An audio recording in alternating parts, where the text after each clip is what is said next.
जय हिंद दोस्तों, मैं अनिल और आप देख रहे हैं Anil class official YouTube channel. आज की इस वीडियो में हम क्षितिज पुस्तक की गद्य खंड में देखेंगे स्त्री शिक्षा के विरोधी कुतर्कों का खंडन चैप्टर। इसके लेखक है महावीर प्रसाद द्विवेदी। तो सबसे पहले हम लेखक का परिचय देख लेते हैं। द्विवेदी जी का जन्म सन 1864 में ग्राम दौलतपुर जिला रायबरेली उत्तर प्रदेश में हुआ। परिवार की आर्थिक स्थिति अच्छी न होने कारण स्कूली शिक्षा प्राप्त करने के बाद इन्होंने रेलवे में नौकरी कर ली। बाद में नौकरी से इस्तीफा देकर सन 1903 में प्रसिद्ध हिंदी मासिक पत्रिका सरस्वती का संपादन शुरू किया तथा सन 1920 तक उससे जुड़े रहे। उसके बाद सन 1938 में इनका देहांत हो गया। इनके द्वारा किए गए महत्वपूर्ण कार्यों को देखते हैं। इनका निबंध संग्रह है रसज्ञ, रंजन, साहित्य शिखर, साहित्य संदर्भ, अद्भुत आलाप। इनका अन्य कृतियां हैं संपत्ति शास्त्र, महिला मोद, आध्यात्मिकी और इनका कविताएं हैं द्विवेदी काव्यमाला। अब हम इस चैप्टर का सारांश देख लेते हैं। इस पाठ में लेखक ने स्त्री शिक्षा का महत्व को प्रसारित करते हुए उन विचारों का खंडन किया है। लेखक को इस बात का दुख है आज भी ऐसे पढ़े लिखे लोग समाज में हैं जो स्त्रियों को पढ़ाना गृह सुख के नाश का कारण समझते हैं। विद्वानों द्वारा दिए गए तर्क इस तरह के होते हैं। संस्कृत के नाटकों में पढ़ी लिखी या कुलीन स्त्रियों को गवारों की भाषा का प्रयोग करते हुए दिखाया गया है। शकुंतला का उदाहरण एक गवार के रूप में दिया गया है जिसने दुष्यंत को कठोर शब्द कहे। जिस भाषा में शकुंतला ने श्लोक वह गवारों की भाषा थी। इन सब बातों का खंडन करते हुए लेखक कहते हैं कि क्या कोई सुशिक्षित नारी प्राकृतिक भाषा नहीं बोल सकती? बुद्ध से लेकर महावीर तक ने अपने उपदेश प्राकृतिक भाषा में दिए, तो क्या वो गवार थे? लेखक कहते हैं कि हिंदी बांग्ला भाषाएं आजकल की प्राकृतिक है। जिस तरह हम इस जमाने में हिंदी और बांग्ला भाषाएं पढ़कर शिक्षित हो सकते हैं, उसी तरह उस जमाने में यह अधिकार प्राकृतिक भाषा को हासिल था। फिर भी प्राकृतिक भाषा बोलना अनपढ़ होने का सबूत है, यह बात नहीं मानी जा सकती। जिस समय नाट्य शास्त्रियों ने नाट्य संबंधी नियम बनाए थे उस समय सर्वसाधारण की भाषा संस्कृत नहीं थी, इसलिए उन्होंने उनकी भाषा संस्कृत और अन्य लोगों तथा स्त्रियों की भाषा को प्राकृतिक कर दिया था। लेखक तर्क देते हुए कहते हैं कि शास्त्रों में बड़े बड़े विद्वानों की चर्चा मिलते हैं किंतु उनके सीखने संबंधी पुस्तक या पांडुलिपि नहीं मिलती। उसी प्रकार प्राचीन समय में नारी विद्यालयों की जानकारी नहीं मिलती, तो इसका अर्थ यह तो नहीं लगा सकते कि सारी स्त्रियां गंवार थी। लेखक प्राचीन काल की अनेकानेक शिक्षित स्त्रियां जैसे शीला विद्या के उदाहरण देते हुए उनकी शिक्षित होने की बात को प्रमाणित करते हैं। वे कहते हैं कि जब प्राचीन काल में स्त्रियों को नाच गान, फूल चुनने, हार बनाने की आज़ादी थी, तब यह मत कैसे दिया जा सकता है कि उन्हें शिक्षा नहीं दी जाती थी। लेखक कहते हैं मान लीजिए प्राचीन समय में एक भी स्त्री शिक्षित नहीं थी, सब अनपढ़ थी, उन्हें पढ़ाने की आवश्यकता न समझी गई हो, परंतु वर्तमान समय को देखते हुए उन्हें अवश्य शिक्षित करना चाहिए। लेखक पिछड़े विचारधारा वाले विद्वानों से कहते हैं कि अब उन्हें अपने पुरानी मान्यताओं में बदलाव लाना चाहिए।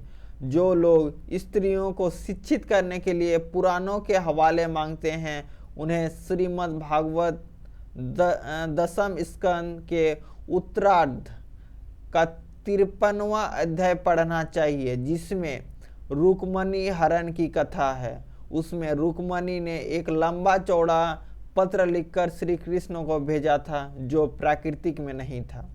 वे सीता शकुंतला आदि के प्रसंगों का उदाहरण देते हैं जो उन्होंने अपने पतियों से कहे थे। लेखक कहते हैं, अनर्थ कभी नहीं पढ़ना चाहिए। शिक्षा बहुत व्यापक शब्द है, पढ़ना उसी के अंतर्गत आता है। आज की मांग है कि हम इन पिछड़े मानसिकता की बातों से निकलकर सबको शिक्षित करने का प्रयास करें। प्राचीन मान्यताओं को आधार बनाकर स्त्रियों को शिक्षा से वंचित करना अनर्थ है। आई होप आपको लेखक द्वारा स्त्री जो शिक्षा को बढ़ावा दिया जा रहा है ये चैप्टर समझ में आ गया होगा। अब इससे बनने वाले इम्पोर्टेंट जो MCQ हैं उसको देख लेते हैं। लेखक स्त्री शिक्षा का क्या थे? पक्षधर थे, विरोधी थे, या कट्टर समर्थक थे, या विचारक थे? तो इसका सही उत्तर क्या हो जाएगा? तो इसका सही उत्तर होगा ऑप्शन ख, पक्षधर थे। अगला प्रश्न है, प्रस्तुत पाठ में लेखक ने किन लोगों पर व्यंग किया है? क, स्त्री शिक्षा के समर्थकों का, ख, इतिहास के जानकारों का, ग, समाज विरोधियों का, घ, स्त्री शिक्षा के विरोधियों पर। तो इसका सही उत्तर क्या हो जाएगा? इसका सही उत्तर हो जाएगा स्त्री शिक्षा के विरोधियों पर। अगला प्रश्न है, जो पुरुष स्त्रियों को शिक्षा के क्षेत्र में आगे नहीं बढ़ने देना चाहते वे क्या हैं? क, पागल हैं, ख, अशिक्षित हैं, ग, अन्यायी है, घ, इनमें से कोई नहीं। तो इसका सही उत्तर होगा ग, अन्यायी है।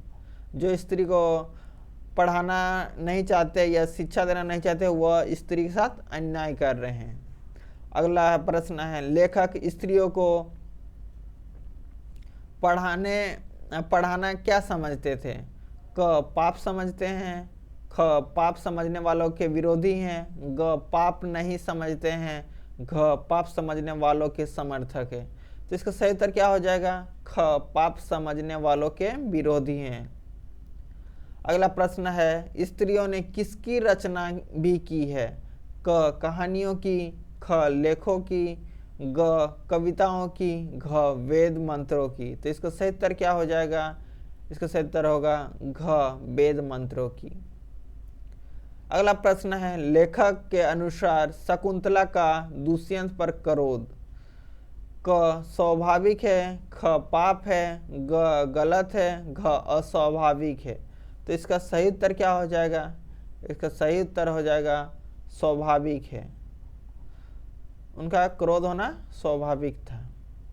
बुरे व्यवहार का संबंध विद्यालयों से जोड़ना क्या है? क, ठीक है, ख, पाप है, ग, गलत है, घ, यथार्थ है। तो इसका सही उत्तर क्या हो जाएगा? बुरे व्यवहार का संबंध विद्यालयों से, तो ये गलत है। अगला प्रश्न है, सीता ने अपनी पवित्रता किस प्रकार सिद्ध की? क, सच बोलकर, ख, आग में कूदकर, ग, घर से निकलकर, और घ, इनमें से कोई नहीं। तो इसका सही उत्तर क्या हो जाएगा? ख, आग में कूदकर। सीता माता आग में कूदकर अपना जान दे दी थी। अगला प्रश्न है, राम ने सीता का परित्याग क्यों किया? क, झूठ बोलने पर, ख, चोरी करने पर, ग, कुल मर्यादा के कारण, घ, लोगों के कहने पर। तो इसका सही उत्तर क्या हो जाएगा? इसका सही उत्तर हो जाएगा घ, लोगों के कहने पर उनका परित्याग कर दिए थे राम जी। अगला प्रश्न है, पढ़ने लिखने से किसका संबंध नहीं है? क, समझदारी का, ख, शिक्षित होने का, ग, पाप का, घ, चरित्र का। तो इसका सही उत्तर क्या हो जाएगा? ग, पाप का। लेखक के अनुसार वर्तमान शिक्षा प्रणाली क्या है? क, संतोषजनक, ख, संशोधन योग्य, ग, अच्छी, घ, बुरी। तो इसका सही उत्तर क्या हो जाएगा? इसका सही उत्तर होगा संशोधन योग्य, क्योंकि स्त्री शिक्षा को बढ़ावा देना है। अगला प्रश्न है, लेखक नारी और नर के बीच कैसा संबंध मानता है? क, भगवान और भक्त का, ख, मानव मानवी का, ग, देव देवी का, घ, दासी स्वामी का। इसका सही उत्तर क्या हो जाएगा? इसका सही उत्तर होगा मानव मानवी।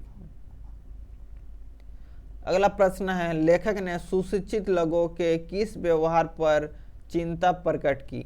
क भ्रष्ट और हिंसक, ख जिद्दी और गुस्सैल, ग सनकी और घ इनमें से कोई नहीं। तो इसका सही उत्तर क्या हो जाएगा? इसका सही उत्तर होगा भ्रष्ट और हिंसक। अगला प्रश्न है, पुराने समय में स्त्रियां बोलचाल के लिए किस भाषा का प्रयोग करती थी? क संस्कृत, ख उर्दू, ग हिंदी और घ प्राकृतिक। तो इसका सही उत्तर क्या हो जाएगा? घ प्राकृतिक भाषा। अगला प्रश्न है, पुराने लोग स्त्रियों को अनपढ़ क्यों बनाए रखना चाहते? ऑप्शन ए है, उस समय स्त्रियों के लिए विद्यालय नहीं थे। बी, उनको अपना वर्चस्व बना रखना था। सी, स्त्रियां पढ़ना नहीं चाहती। डी, स्त्रियों को पढ़ाने से धर्म का हानि होती थी। तो इसका सही उत्तर क्या हो जाएगा हमारा? इसका सही उत्तर होगा बी, उनको अपना वर्चस्व बना रखना था, इसलिए वो स्त्री शिक्षा को बढ़ावा नहीं देते थे।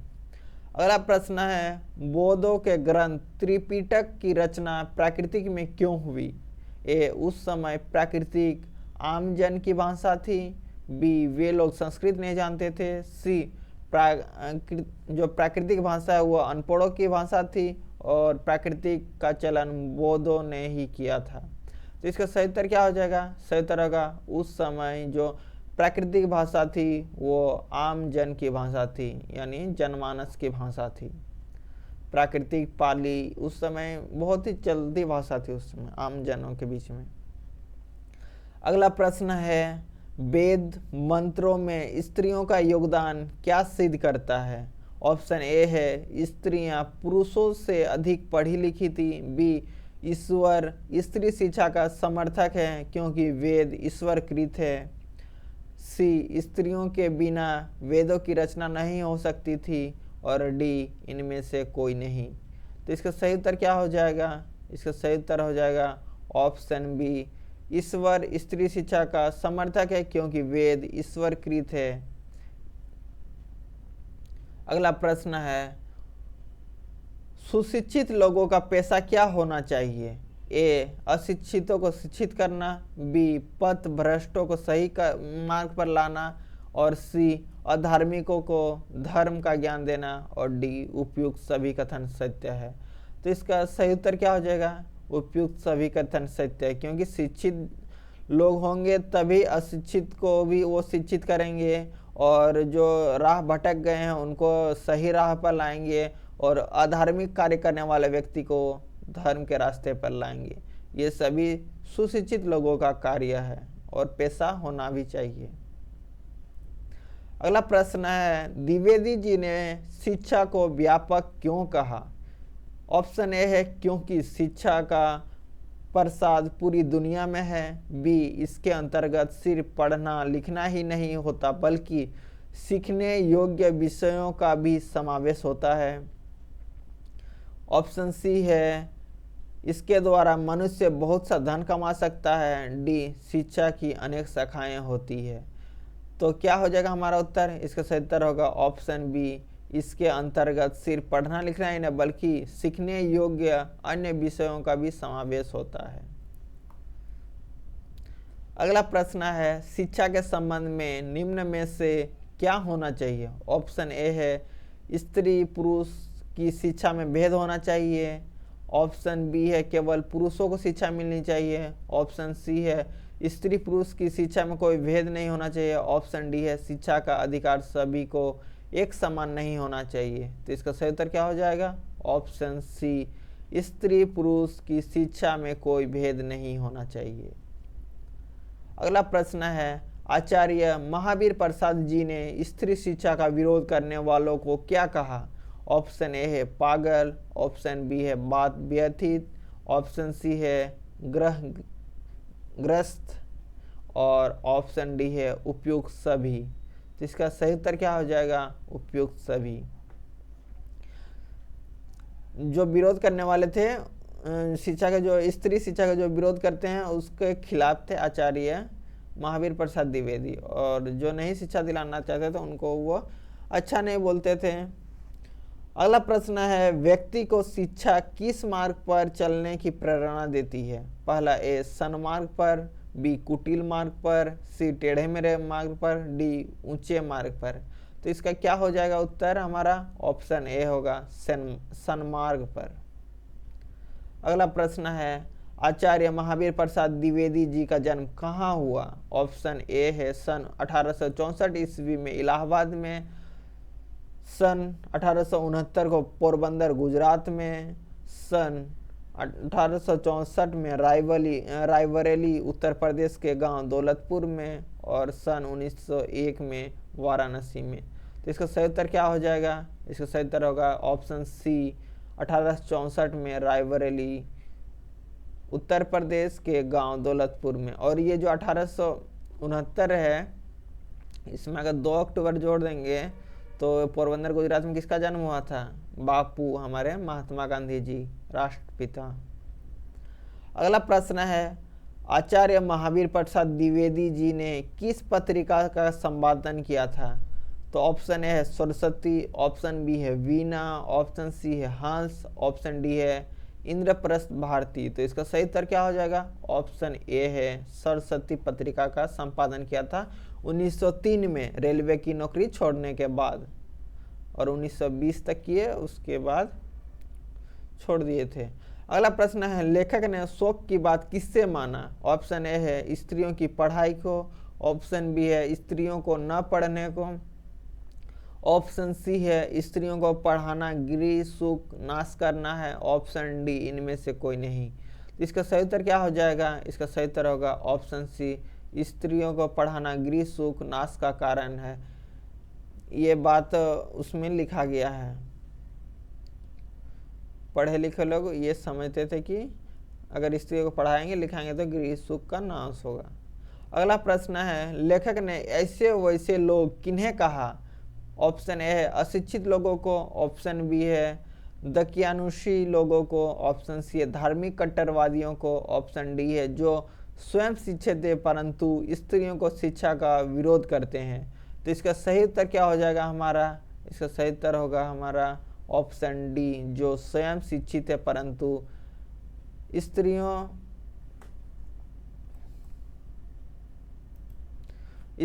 की शिक्षा का विरोध करते हैं। अगला प्रश्न है, बोधों के ग्रंथ का क्या नाम है? ऑप्शन ए है पौनचरित, ऑप्शन बी है त्रिपिटक, ऑप्शन सी है धम्म कथाएं, ऑप्शन डी है पुनर्जन्म गाथाएं। तो इसका सही उत्तर क्या हो जाएगा? Option B Tripitaka. अगला प्रश्न है, बोधों के ग्रंथ की रचना किस भाषा में हुई? ऑप्शन ए है संस्कृत, ऑप्शन बी है अपभ्रंश, ऑप्शन सी है प्राकृतिक, ऑप्शन डी है तमिल। तो इसका सही उत्तर क्या हो जाएगा? ऑप्शन सी प्राकृतिक भाषा। अगला प्रश्न हमारा है, कालकूट का शाब्दिक अर्थ क्या है? ऑप्शन ए है अमृत, ऑप्शन बी है यमराज का भोज्य पदार्थ, ऑप्शन सी है विष, ऑप्शन डी है एक तरह का प्रसाद। तो इसका सही उत्तर क्या हो जाएगा? ऑप्शन सी विष। तो हमारा ये लास्ट प्रश्न था। आपको वीडियो कैसा लगा कमेंट में बताएं। वीडियो पसंद आए तो लाइक शेयर करें, और हमारा क्रैश कोर्स में जुड़े रहने के लिए चैनल को सब्सक्राइब करें। वीडियो देखने के लिए धन्यवाद। जय हिंद।